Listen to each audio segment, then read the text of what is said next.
কবিতাৰ শিৰোনাম কলমৰ লগত মোৰ সম্পৰ্ক।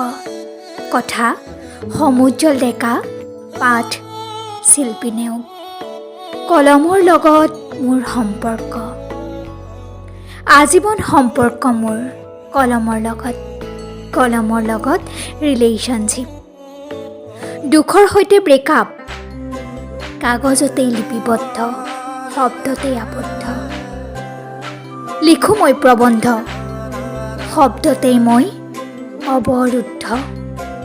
কাব্যিক মন প্ৰতিটো ক্ষণ, নিমগ্ন শব্দতেই আশাৰ সৃষ্টি।